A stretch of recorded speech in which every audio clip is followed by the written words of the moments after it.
பார்ப்போமா? அன்பின் பரலோக தகப்பனே, உம்மை நன்றியோடு ஸ்தோத்திரிக்கிறோம் சுவாமி. நீர் எங்களுக்காக வைத்த கிருபைக்காக நன்றி சுவாமி. சிலுவையில் அப்பா எங்களுக்காக இருக்க சிந்தனையிலே உமக்கு நாங்கள் நன்றி செலுத்துகிறோம் சுவாமி.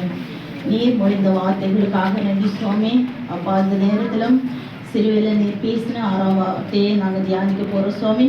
எங்களோடு பேசும் இடைவிடுங்கப்பா தகப்பனே. உங்களுடைய மெல்லிய காற்று கத்தாவை எங்களுக்குள்ளே வீச பண்ணுங்க அப்பா. எங்களுடைய இருதயத்தில் கத்தாவை உங்களுடைய அன்பு ஊற்றப்பட்டு சுவாமி.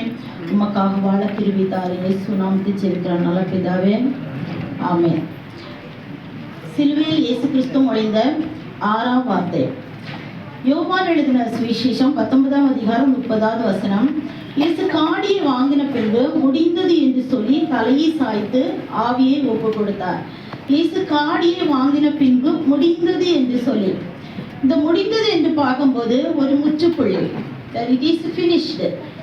முடிந்தது என்றால் முடிவில்லாதவர். இவர் முடிவில்லாதவர். ஆனா இந்த இடத்துல சொல்றாரு முடிந்ததுன்னு சொல்றாரு. இது ஒரு தோல்வியின் குரல் அல்ல, இது ஒரு வெற்றியின் குரல். ஒரு வெற்றியின் அடித்தளமா தான் சொல்றாரு இயேசு கிறிஸ்து முடிந்தது என்று சொல்றாரு. எதுக்கெல்லாம் முடிந்தது, எதெல்லாம் முடித்தார் அந்த சிலுவையில் பார்க்கும்போது எல்லாம் முடிந்ததுன்னு சொல்றாரு. ஃபர்ஸ்ட் என்ன சொல்றாரு, ஆதியாகமம் 3:15 சொல்லப்பட்டிருக்கிறது, உனக்கும் ஸ்திரீக்கும் உன் வித்துக்கும் அவள் வித்துக்கும் பகை உண்டாக்குவேர், அவர் உன் தலையை நசுக்குவார், நீ அவர் குதிகாலை நசுக்குவார். இந்த வார்த்தை இந்த இடத்துல ஆண்டவர் முடிக்கிறாரு. பிசாசுடைய தலையை சிலுவையில நசுக்கினார். அவருடைய கிரியைகள் அவருடைய செயல்கள் எல்லாமே அந்த சிலுவையில முடிந்தது. அந்த முற்றுப்புள்ளி ஆகுறத இதுக்கு மேல இல்ல. அதனுடைய அடித்தளமே அதான், இதுக்கு மேல ஒண்ணும் இல்லை. இவருடைய கிரியைகள் முற்றுமாக முடிக்கப்பட்டு விட்டது. ஆதாம் ஏவாள் பாவம் செய்த உடனே அந்த பிசாசானவர் அவங்களுக்குள்ள இருந்த தேவ மகிமையை திருடி சென்றார்.